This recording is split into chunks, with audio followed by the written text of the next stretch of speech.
포스코 광양제철소 하청업체 근로자가 사망한 사고가 뒤늦게 드러났습니다.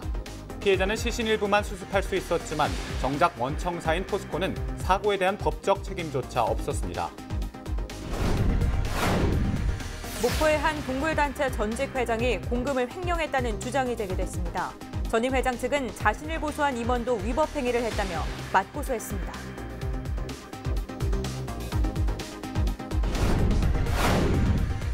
여수의 한 리조트에서 일가족 4명이 숨진 채 발견됐습니다. 경찰은 이들이 극단적인 선택을 한 것으로 보고 사망 경위를 조사하고 있습니다.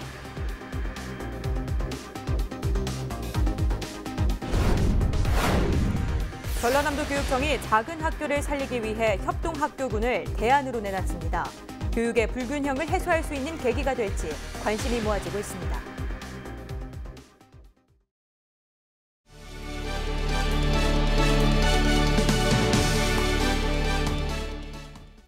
시청자 여러분 안녕하십니까? 헬로티비 뉴스 시작합니다. 첫 소식입니다. 지난해 충남 태안의 한 발전소에서 외주업체 근로자 김용균 씨가 사망하는 사고가 있었죠. 사고 이후 위험에 외주하라는 현실이 드러났고 산업안전보건법 개정안, 이른바 김용균법이 국회에서 통과되기도 했는데요. 지난 2016년 포스코 광양제철소에서도 하청업체 근로자 한 명이 사망하는 사고가 있었습니다. 한 가정의 가장이었던 44살의 남성은 초대형 하역 설비에 추락해 시신조차 온전히 수습하지 못했는데요. 원청사인 포스코는 사고에 대한 법적 책임조차 없었습니다. 서경 기자가 보도합니다. 포스코 광양제철소에서 발생한 하청업체 근로자 사망 사건. 사고는 지난 2016년 10월 20일 발생했는데 광양기업 소속 하청업체 직원이 초대형 운송설비 안으로 추락해 시신 일부만 수습할 수 있었던 안타까운 사고입니다. 경찰은 포스코 하청업체 두 곳의 책임을 물어 각각 1,000만 원과 500만 원의 벌금형이 선고됐습니다. 하지만 이 업체들은 여전히 포스코 광양제철소의 하역 업무를 전담하고 있는 상태입니다. 광양기업 근로자가 사망한 게 맞고요. 안전조치 위반으로 해서 광양기업 대표, 법인, 포트엘 대표, 법인 전체 이제 피의자로 입건해서 수사해서 이 사고에 대해 포스코 측에 서면 답변을 요구했지만 거부한 상태입니다. 사고 이후 포스코의 재발 방지책 발표도 없었고 노조가 설립되기 전이라 노조 차원의 대응도 없었습니다. 포스코 하청업체 관계자들은 사망 사고의 경우 포스코 측이 대부분 감추려 하고 있고 끔찍하지만 사망한 직원에 대한 이른바 목숨값이 정해져 있다는 게 공공연한 사실이라고 말합니다. 거의 승계를 알리려고 하지 않아요. 포스코에서 책정해놓은 금액이 있어요. 하청 사망자는 얼마, 지역 사망자는 얼마까지 지급하라는 것이 있어서. 철광석 운반 과정에서 발생한 하청업체 근로자 사망 사고. 원청사인 포스코의 사고 재발 방지 대책과 더불어 철저한 안전관리 감독이 선행돼야겠습니다. 헬로티비 뉴스 서경입니다. 출입기자와 함께 포스코 광양제철소에서 발생한 근로자 사망 사고와 관련해 조금 더 자세한 이야기를 나눠보겠습니다. 자, 서경 기자. 기사 내용으로 보면 하청업체 두 곳만 현재 형사처벌을 받았습니다. 원청사인 포스코는 책임에서 벗어나는 건가요? 네, 결론부터 말씀드리자면 원청사인 포스코는 형사처벌을 받지 않았습니다. 하지만 포스코의 책임이 없다고는 볼 수 없습니다. 하청업체 직원이 포스코 광양제철소에서 철을 만드는 데 필요한 원료를 옮기는 과정에서 사고를 당했기 때문인데요. 그렇지만 고용노동부가 포스코의 책임이 없다고 말하는 이유는 사고가 난 위치가 포스코 공장 내부가 아니라 광양항 부두여서 포스코 내부에서 발생한 사고는 아니라고 보는 겁니다. 광양항 부두에서 발생한 사고라서 설비 관리를 맡고 있는 하청업체 포트엘과 근로자 사망 책임이 있는 하청업체 광양기업이 벌금형을 선고받게 된 겁니다. 네, 철광석을 옮긴다. 아무래도 업무가 위험하다 보니까 안전사고의 위험도 높을 수밖에 없겠다. 이런 생각이 드는데요. 지난해 고 김용균 사건이 발생했을 때 위험의 외주화라는 이슈가 불거지기도 했었습니다. 재발 방지 대책 반드시 원청사가 발표해야 되는 게 아닙니까? 네, 저도 공감하는 부분입니다. 하청업체의 업무구조 특성상 원청사가 요구하는 업무를 정해진 기간 안에 정해진 업무량을 완수해야 합니다. 그렇기 때문에 근로자의 안전이 우선되지 못하는 일이 종종 발생하는데요. 이 같은 사고는 원청사에서 하청업체 직원들에게까지 안전 관련 규정을 엄격하게 적용해야만 지켜질 수 있습니다. 포스코가 제철소 공장 내부에서 발생한 사고가 아니기 때문에 이번 사고의 책임에서 벗어날 수는 있었지만 2차, 3차 사고를 예방하기 위해서라도 프로세스 정립이 반드시 필요한 실정입니다. 네, 앞서 언급한 대로 지난해 충남 태안화력발전소에서 숨진 외주업체 근로자 고 김영균 씨의 사망 사고 이후 위험의 외주화 방지법, 이른바 김용균법이 국회에서 통과됐죠. 근로자의 안전이 대폭 강화된 법인데요. 자세한 내용 좀 알려주시죠. 네, 지난해 12월에 충남 태안화력발전소 협력업체 직원이 운송 설비를 점검하다가 숨진 사고였는데요. 2018년 12월 27일 국회에서 산업안전보건법 개정안, 이른바 김용균법이 통과됐습니다. 산업 현장 안전 규제가 대폭 강화되는데요. 법안 내용을 보면 위험의 외주화를 방지하기 위해서 유해, 위험 작업에 대한 하청을 원천적으로 금지했고요. 위반할 경우 10억 원 이하의 과징금을 부과합니다. 또한 원청 사업자가 직접 안전조치를 해야 하는 장소가 사업장 전체로 확대됐습니다. 앞으로는 원청사가 책임을 피해가기 어려운 구조가 된 거거든요. 단순히 법적인 제재가 강화된 것에 그칠 게 아니라 사고를 막기 위해서는 포스코와 같은 대규모 사업장에서 근로자의 안전이 최우선되는 분위기 조성과 안전 규정 정립이 가장 필요하다고 보여집니다. 네, 오늘 말씀 잘 들었습니다. 서경 기자 수고하셨습니다.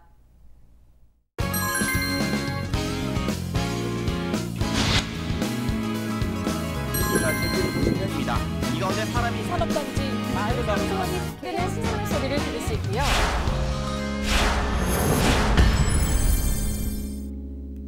목포의 한 동물보호단체에서 전직 회장이 공금을 횡령했다는 주장이 터져 나와 파문이 일고 있습니다. 전임 회장 측도 자신을 고소한 임원이 수의사법을 위반했다고 맞서면서 치열한 법적 분쟁으로 치닫고 있습니다. 고정민 기자가 취재했습니다. 목포의 한 동물보호단체입니다. 길고양이의 무분별한 번식을 막기 위해 2017년 하반기부터 중성화 수술을 해준 뒤 풀어주는 이른바 TNR 사업을 추진하고 있습니다. 동물보호단체가 길고양이를 포획해 동물병원에 중성화 수술을 의뢰한 뒤 고양이를 돌보다가 회복되면 방사하는 방식입니다. 그런데 이 과정에서 동물보호단체의 전임 대표가 사업비를 횡령했다는 주장이 터져나왔습니다. 지난해 목포시에서 지원한 TNR 사업비 2천만 원 가운데 고양이 포획비 400만 원을 전임 회장이 개인 용도로 썼다는 겁니다. 자기가 실수로 잘못 넣었다, 이 통장으로. 저희는 이 통장이 있는지도 몰랐는데 이 통장하고 거래 내역서를 끊어와라 주장을 하셨더라고요. 취재진이 입수한 동물보호단체 통장 계좌의 입출금 거래 내역입니다. 전임 회장이 동물보호단체에 제출한 통장 기록은 6월과 10월 사이에 거래 내역이 빠져 있습니다. 하지만 실제 거래 내역을 보면 지난해 6월 전임 대표의 계좌로 사업비가 빠져나갔다가 임원진의 항의로 10월에 사업비를 채워넣은 정황이 포착됐습니다. 결국 임원 측의 고소로 검찰은 전임 대표에게 업무상 횡령 혐의를 적용해 구약식 청구 200만 원 처분을 내린 상태입니다. 전임 대표 측은 공금 횡령에 대해선 언급을 피하면서 법적으로 대응하겠다는 입장입니다.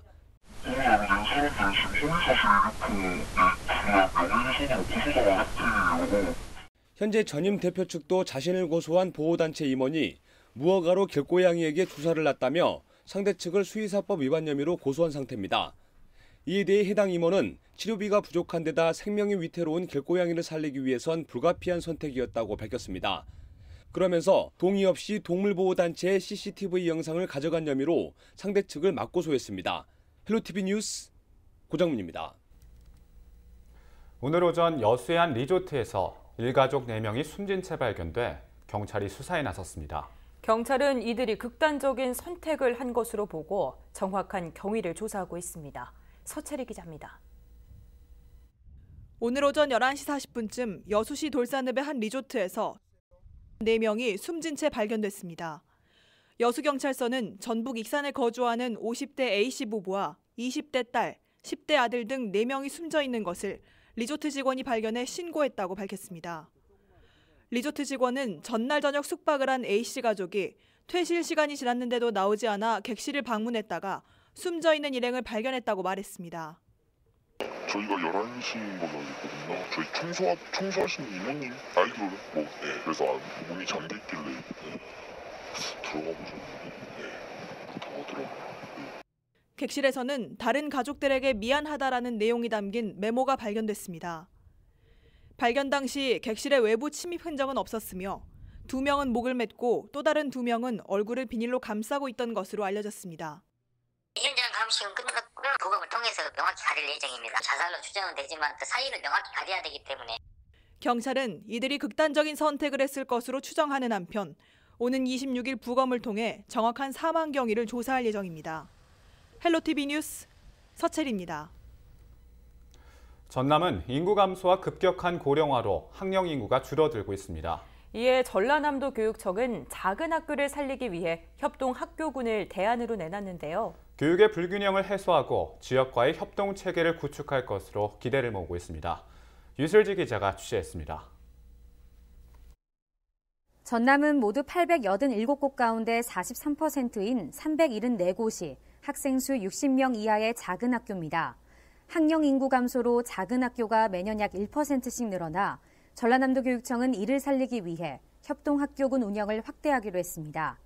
협동학교군은 지리적 특성과 정서 등이 비슷한 학교끼리 교육 네트워크를 구축해 특성화된 프로그램을 공동으로 운영하는 사업입니다.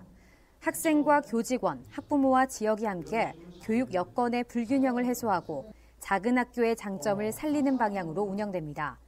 또 학생에게는 리더십 캠프와 체험학습 등 학생 중심의 교육 프로그램을 통해 한층 더 성장할 수 있는 기회를 제공합니다. 공동교육과정 운영함으로써 학생들의 어떤 사회적 유대감도 강화시키고 교육력들도 이렇게 실질적으로 제고할 수 있는 그런 것들을 현장에 저희가 시스템화할 필요가 있어서 저희들이 운영을 하고 있습니다. 원하는 이제 즐거운 활동들을 할 수 있어서 정말 좋았고요. 그리고 선생님들 같은 경우에도 이제 학생들과 학부모님들이 높은 만족도를 가지니까 이제 학교에서도 이렇게 설문이나 학교 평가 같은 것이 좋게 나오고 해서 협동학교군은 지난해 학교 특성을 고려하지 않은 이미지정과 교육 프로그램 운영이 미흡하다는 지적이 있었습니다. 이에 도교육청은 학교 여건을 고려한 예산 지원과 작은 학교 연구회를 통해 공동 교육과정 운영 모델을 발굴하겠다고 밝혔습니다. 또 작은 학교 지원단을 구성해 컨설팅과 지원을 이어갈 계획입니다.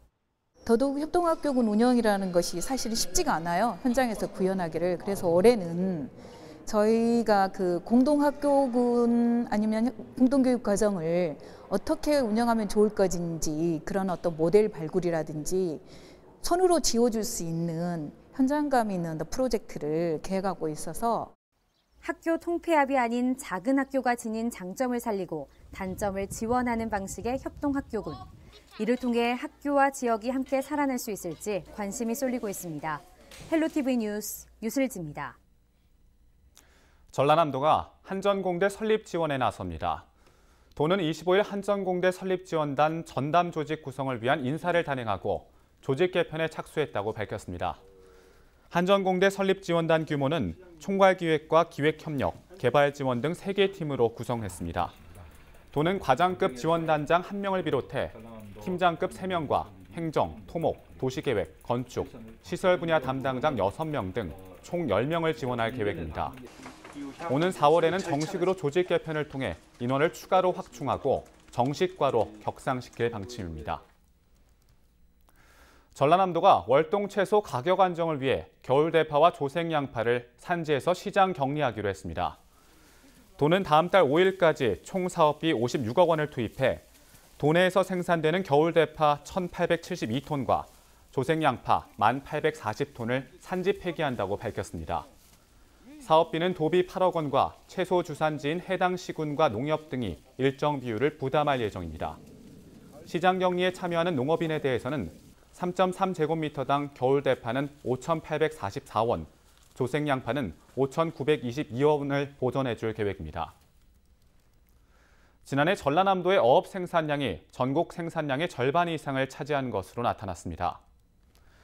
통계청 수산물 생산 통계 분석 결과를 보면 지난해 전국 어업 생산량은 329만 8천 톤으로 집계됐습니다. 이 가운데 전남 지역은 184만 2천 톤의 생산량을 기록했습니다. 전년 대비 8천 톤이 줄었지만 여전히 전국 생산량의 절반이 넘는 56%의 수치를 보였습니다. 전국 생산액은 7조 4,781억 원이며 이 가운데 전남은 2조 8,670억 원으로 38% 수준입니다. 해면 양식어업과 어선어업, 내수면어업 모두 증가했으며 전년보다 1,627억 원 늘었습니다. 전라남도가 전지훈련장으로 각광받고 있습니다. 지난해 7월부터 9월까지 학예기관과 12월부터 올 1월까지 동계 전지훈련에 총 40개 종목 4,332개 팀이 전남을 다녀갔습니다. 이 기간 동안 전남을 찾은 동계훈련 참가 연인원은 총 40만 명이 넘습니다. 이에 따른 경제 효과도 321억 원에 달할 것으로 도는 추산하고 있습니다. 지역별로는 강진과 진도, 해남, 광양과 구례, 나주 등에서 활발하게 진행됐습니다. 종목별로는 축구와 태권도, 씨름 순으로 많았고 방문팀 지역별로는 경기도와 경남, 광주 등으로 다양한 분포를 보였습니다. 도는 도체육회와 해당 시군 등과 연계한 합동유지팀을 편성해 전지훈련 최적지 전남을 알리기 위한 유치 활동을 계속해서 전개할 계획입니다. 또 동계 전지훈련 참여팀에게는 바람막이와 스토브 설치 등 방안을 마련하고 유치 우수 시군에 대해서는 인센티브를 지원할 방침입니다.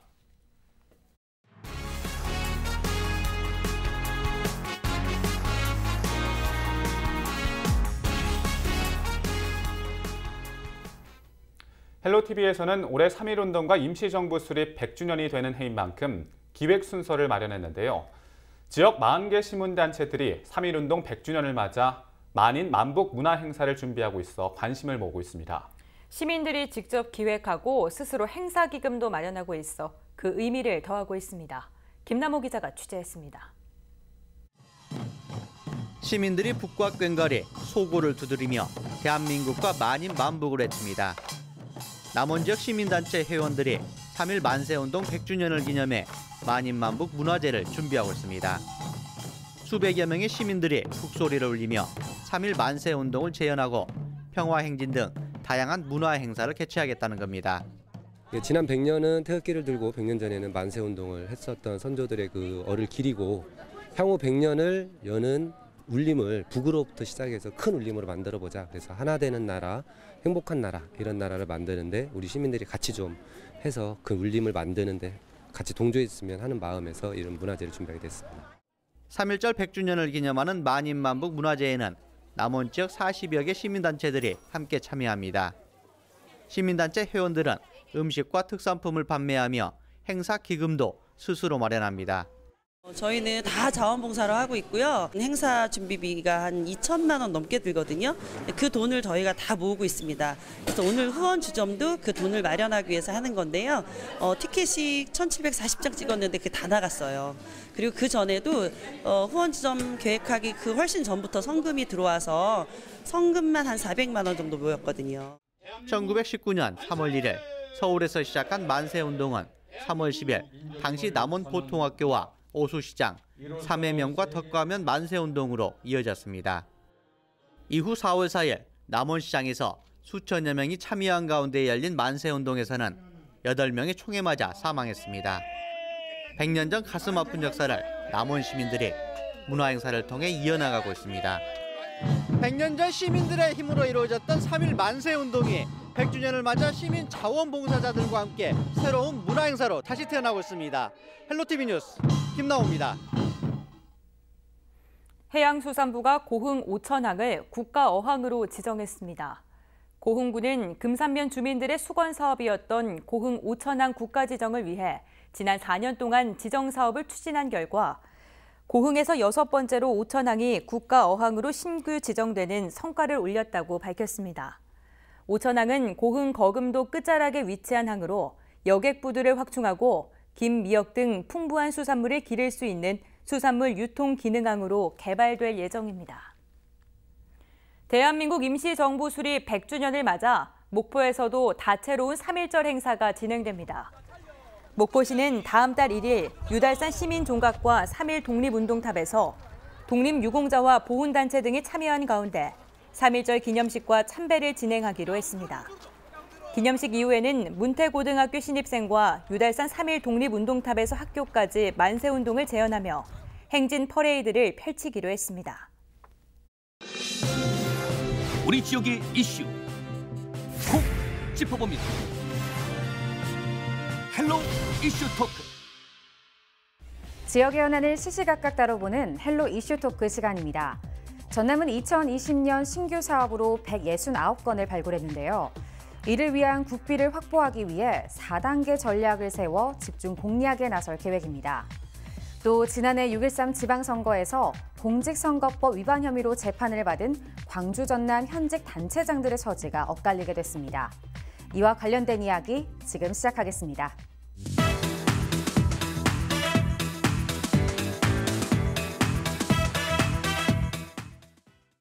네, 전남이 2020년 국비 확보에 시동을 걸었습니다. 미래 지역 발전의 동력이 될 52조 원 규모의 신규 사업 169건을 발굴했는데요. 먼저 이와 관련해서 이야기 나눠볼까요? 네. 이번에 전라남도가 169건 52조 원의 신규 사업을 의욕차게 이제 발굴했지 않습니까? 네. 그것은 이제 살펴보면 일자리 창출, 그리고 남해안 관광벨트 구축, 그리고 신성장, 산업 육성 등 5개 분야로 이렇게 구성이 되었습니다. 그런데 이게 전라남도의 의지만 가지고 될 수 있는 사업은 아니고 중앙 정부가 이에 대해서 이렇게 조응을 해줘야 되는 사업이거든요. 네. 이게 자칫 잘못하면 그냥 다소 좀 뜬구름 잡는 식이 될 수도 있습니다. 왜냐하면 전라남도의 현재 재정 자립도는 13%입니다. 전국 최하위인데 전라남도가 하겠다 이런 의지는 좋은데 이걸 전라남도 힘으로 추진할 수 있는 사업들은 아닙니다. 중앙 정부가 예산을 대응을 해줘야 되는데 그러한 중앙정부와 상의하는 조치를 이끌어내기 위해서는 전라남도가 이에 대한 논리를 개발할 필요가 있습니다. 이 사업의 경제적인 파급 효과가 어느 정도인지 이런 논리들을 개발해서 중앙정부를 설득해야 됩니다. 이런 어떤 차원이 필요한 거고요.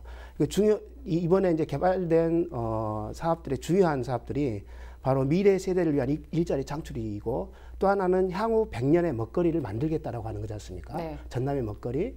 그렇다면 그에 상응하는 방금 말씀드렸던 중앙정부를 설득할 수 있는 이러한 어떤 논리 개발 그리고 그러한 과정을 통해서 이것이 단순하게 어떤 문서로만 남는 어떤 그 사업 의지가 아니라 실질적으로 실행될 수 있는 그리고 중앙정부의 예산을 충분히 따와서 이게 전라남도가 발표했던 것처럼 향후 전남의 100년의 먹거리를 책임질 수 있는 그러한 사업들이 돼야 된다고 봅니다. 말씀하신 대로 이제 52조 원 규모의 169건이죠. 그래서 내년 또 그 2020년 신규 사업 그 국비 예산 확보를 위해서 4단계 전략을 세웠다라고 돼 있습니다. 그래서 2월 달까지는 1단계로 사업 발굴 및 그 말씀하신 대로 논리 개발을 하겠다라는 계획이고요. 그다음에 3월부터 5월까지는 2단계로 이제 중앙부처를 집중 방문해서 공략을 하겠다라는 계획이고 6월부터 8월까지는 이제 예산을 집행하는 그 기획재정부를 집중적으로 이렇게 공략하겠다라는 그런 계획과 그다음에 이제 9월 달부터 12월 달까지는 그 4단계로서 이제 국회 차원에서 이제 예산이 통과가 돼야만이 예산 배정이 되기 때문에 집중 공략에 이렇게 나선다라는 그런 방침으로 알려져 있습니다. 근데 이제 문제는 아까 말씀하신 대로 전남의 재정 자립도가 매우 취약하지 않습니까? 전국 그 광역 지자체 단체 중에서 아주 최하위를 지속적으로 면면하고 있는데 재정 자립도가 지금 그 벌써 25년, 24년이나 지났는데도 중앙 정부를 바라볼 수밖에 없는 이 구조가 하루빨리 좀 개선이 돼야 된다라는 생각을 해요. 그래서 지금 뭐 지자체별로 예산을 따내기 위해서 중앙 정부를 방문하게 되면 중앙 정부의 어떤 주무관 한때까지도 시장 군수가 머리를 조아리면서 이렇게 사정을 해야 되는 이런 구조가 지속적으로 되고 있는 것들이 좀 안타깝고요. 그다음에 어떤 이제 국비 예산을 확보했다라고 하면 아주 수많은 그 현수막으로 그렇죠. 이렇게 그 거리 곳곳마다 이렇게 개첨되어 있는 게 좀 우스꽝스럽고 그렇습니다. 예. 네, 분명히 뭐 아직까지 개선해야 할 부분도 많이 있습니다. 네. 그렇다면 이 가운데서 이 전라남도가 특별히 좀 집중하고 투자하는 사업이 있다면 어떤 게 있는지도 궁금한데요. 예, 내용을 보면 이제 그 신규 사업으로는 예. 그 혁신 성장 육성과 좋은 일자리 만들기 분야에서 EVESS라고요. 그러니까 전기 자동차에 들어가는 중대형 전지, 이제 에너지 저장 그 시스템이라고 그러는데, 이 그 사용하고 난 후에 배터리에 대한 응용 제품 기술 개발비, 이거에 대해서 다시 이제 그 30억 원 이런 부분들이 이제 그 요청하게끔 돼 있고요. 그다음에 이제 과학 로켓 최적화 개발 지원 사업하고 이 모빌리티용 그 전원 시스템 뭐 이런 부분들이 있고요.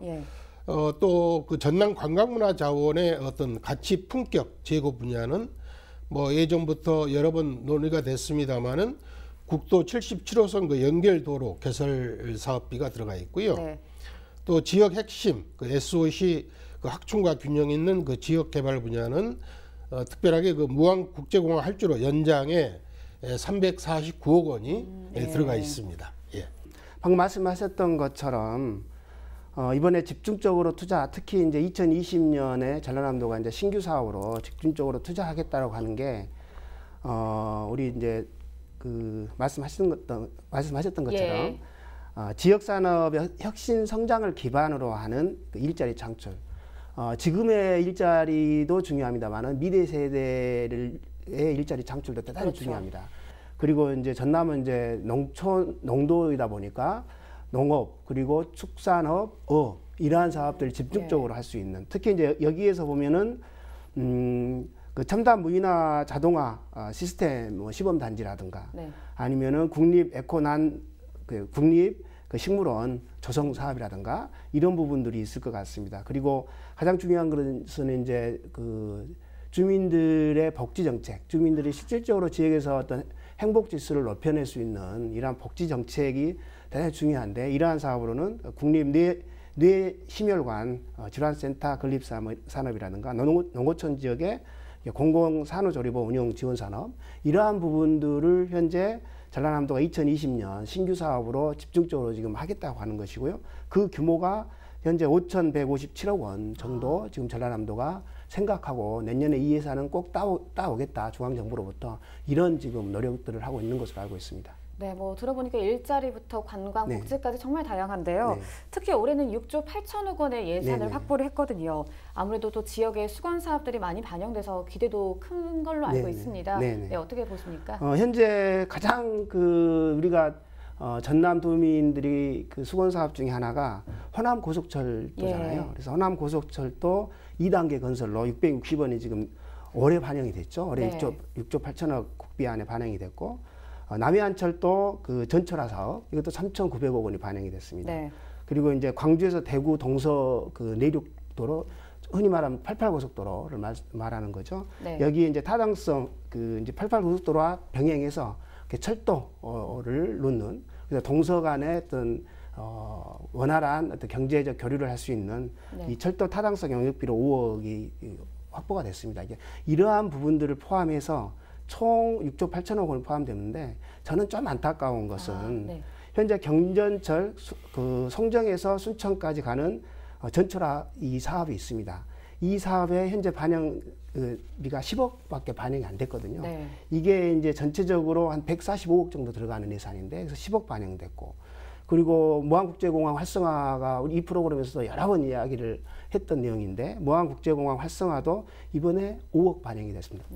활성화가 아니라 무안국제공항 활주로 연장도, 이것도 총 금액이 그 340억, 350억 정도가 되는데 이번에 5억 반영을 했습니다. 그래서 이런 부분들은 내년에는 보다 더 반영 폭을 더 넓힐 수 있도록 지역의 정치권이나 그리고 지역의 이제 우리 전남도지사님을 포함해서 지역 어떤 자치단체 장분들이 더욱더 신경을 써야 되지 않나, 그런 생각을 합니다. 네, 그러니까 말씀하신 대로 이제 활주로 연장을 하는데 원래 지금 2,800m죠. 네. 그걸 이제 3,200m로 연장한다라는 건데 그 400m를 연장하는 데 필요한 기초 또 사업비가 5억이 지금 이미 이제 확보가 돼 있는 거고 실질적으로 더 전체적으로 그 공사를 완공하기 위해서는 한 350억 정도가 필요하다라는 얘기인데 그러니까 처음부터 이게 정말 그 잘못됐다라고 생각을 하는 거죠. 왜냐하면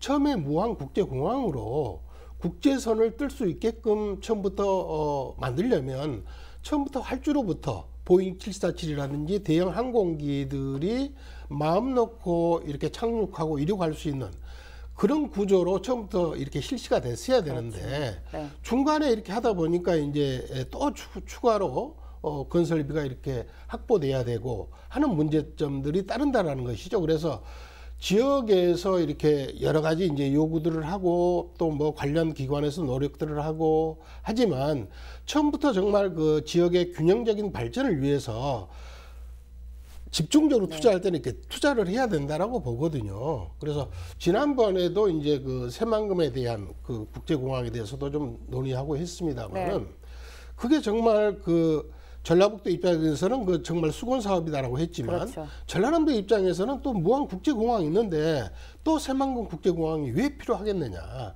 그야말로 혈세 낭비가 아니겠느냐. 이런 얘기들이 있거든요. 그래서 정말 이게 정말 국가의 균형적인 발전을 위해서는 꼭 필요한 부분들에 대해서 집중적으로 투자하는 그런 시스템 발굴이 좀 필요하겠다라는 생각을 합니다. 네, 정말 뭐 아쉬운 점도 많습니다. 그런데 이 국비 확보도 확보지만 좀 효과적으로 사용이 돼야 할 텐데요.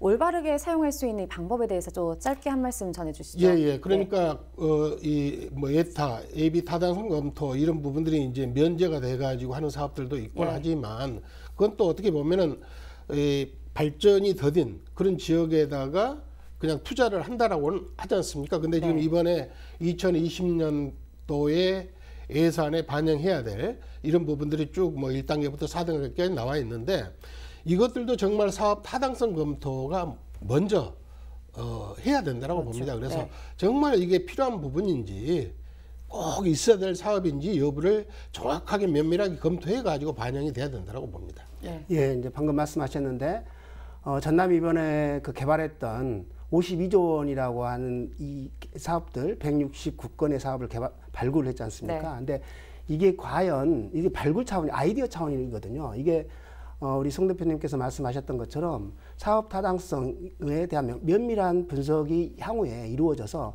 실질적으로 전남의 어떤 미래 산업을 책임질 수 있는 산업인지 이런 부분들을 봐야 됩니다.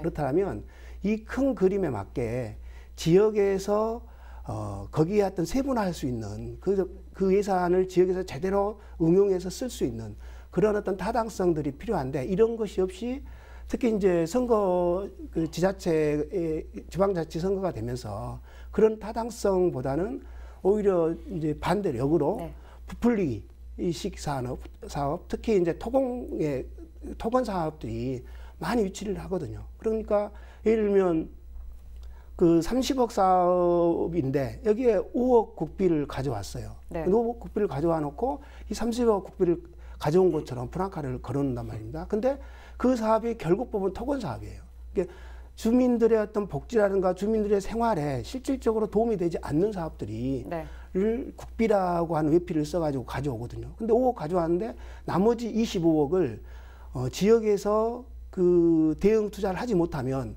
그 5억마저도 쓸 수 없는 다시 반환해야 되는 그러한 사태가 종종 벌어질 수 있습니다. 그래서 지역 현실을 고려해서 지역에 필요한 예산 그리고 뭐 큰 예산도 중요하겠지만 정말 적재적소에 쓰여질 수 있는 그러한 예산들이 실질적으로 필요하다라고 저는 생각합니다. 네, 정말 꼭 이 계획적이고 실질적인 이 국비 확보를 통해서 내 삶이 바뀌는 전남 행복 시대를 실현하길 바라겠습니다.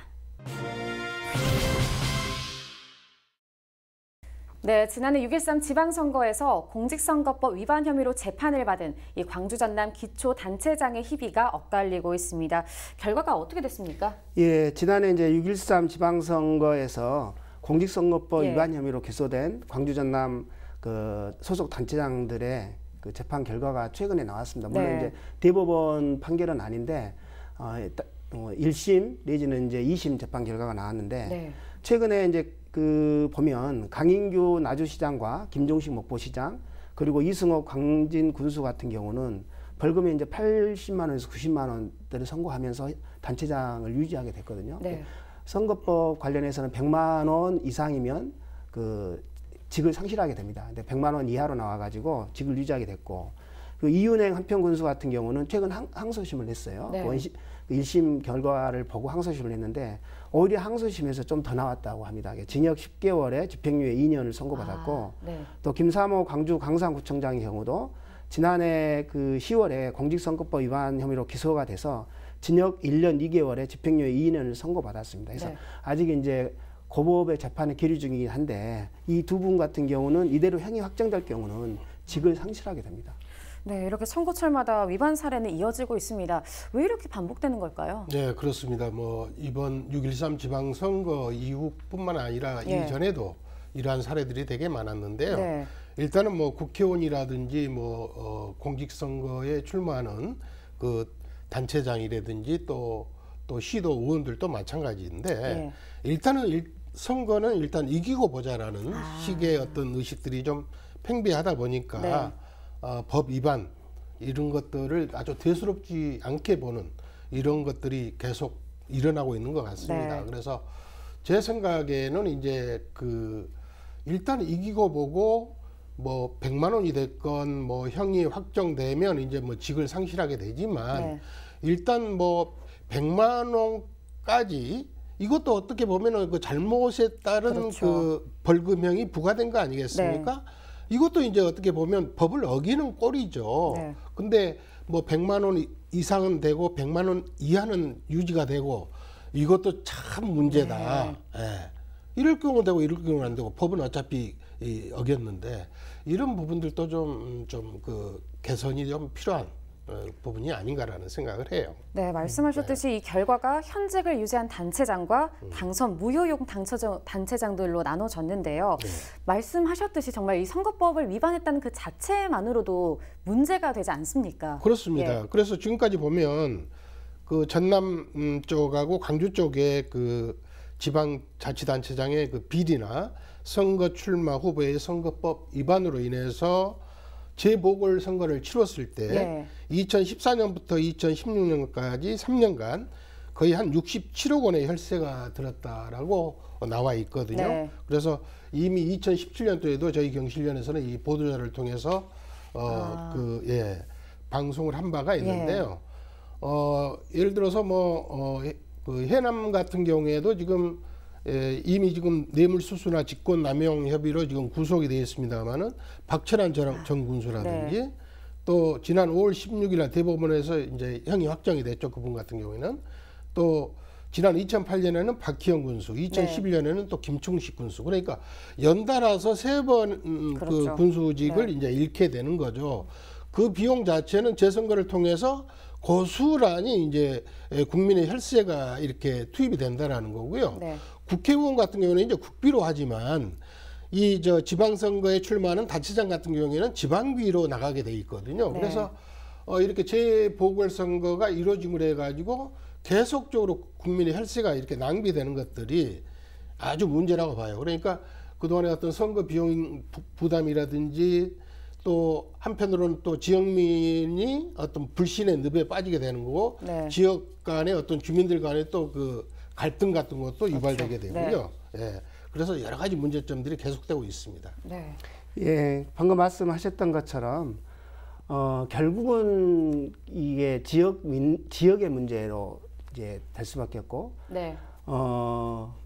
국회의원이라든가 단체장들이 내지는 지방의원들이 선거에서 불법 행위에 의해서 재선거, 보궐선거가 이루어지는 것 같습니다. 네. 특히 이제 이런 어떤 선거 과정에서 불법 행위로 인해서 치러지는 선거를 재선거라고 하는데, 이런 재선거로 인해서 막대한 국비뿐만 아니라 지방비도 낭비가 되고 있습니다. 네. 방금 이제 지난 6기 지방선거 2014년 이후에 재보궐선거로 전남에서 67억 원이 이건 지방세거든요. 네. 그래서 어마어마한 혈세가 낭비되는 것이고, 또 다른 통계를 보면 중앙선관위에서 2005년부터 2015년 10년간의 이 재선거 비용을 추산을 해봤는데 1,680억 원의 재보궐선거가 들었다고 합니다. 이 중에서 당선자의 불법 행위로 인해서 재선거를 치른 경우가 총 488건 중에 255건, 즉 52.5%였습니다. 다시 말해서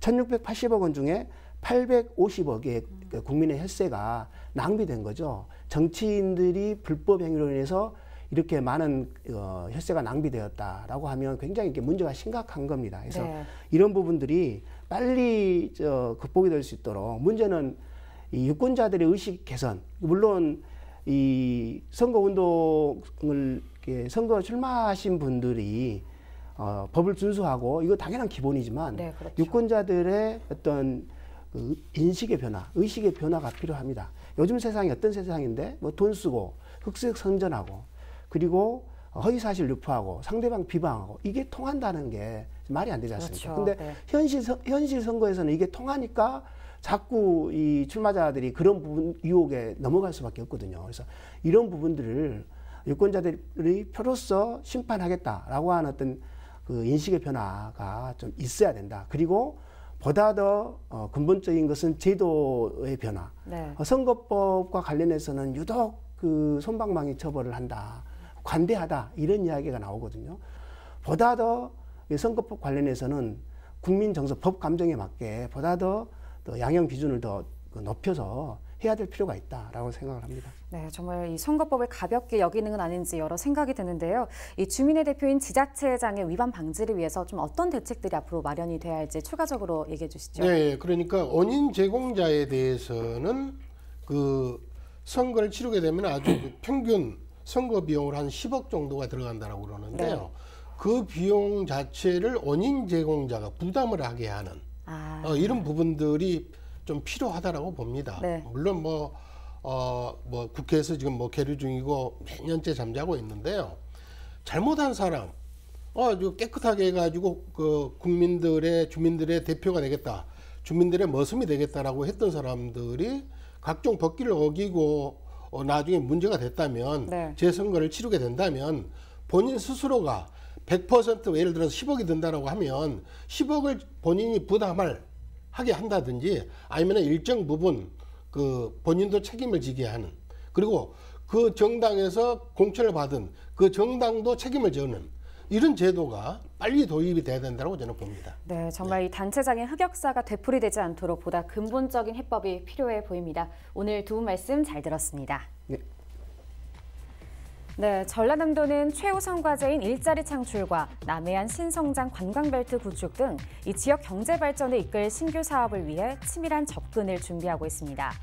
이와 함께 주민을 대표하는 지자체장의 책임감과 이 청렴 의식의 제고도 필요할 것 같습니다. 지금까지 헬로 이슈 토크였습니다. 우리 지역의 이슈 콕 짚어봅니다. 헬로 이슈 토크.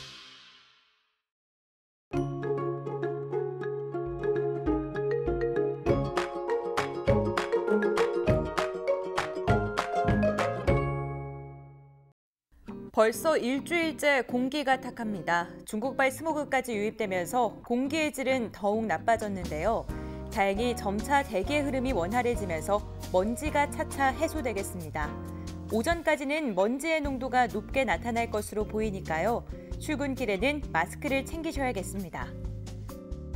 주간 날씨입니다. 계절은 한층 더 봄에 가까워지고 있습니다. 다가오는 수요일과 목요일에는 비 소식이 들어있고요. 당분간 포근한 날씨 속에 공기가 탁한 날이 많겠습니다. 바다 날씨입니다. 바다의 물결은 앞바다 1m, 먼바다 2m의 파고가 예상됩니다. 생활 날씨입니다. 당분간 낮과 밤의 기온 차이가 크겠습니다. 건강관리에 유의하시기 바랍니다. 날씨 전해드렸습니다.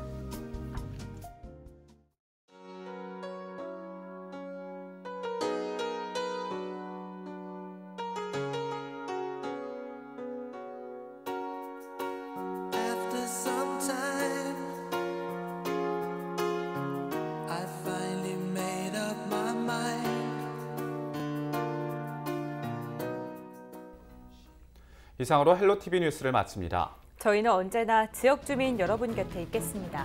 고맙습니다.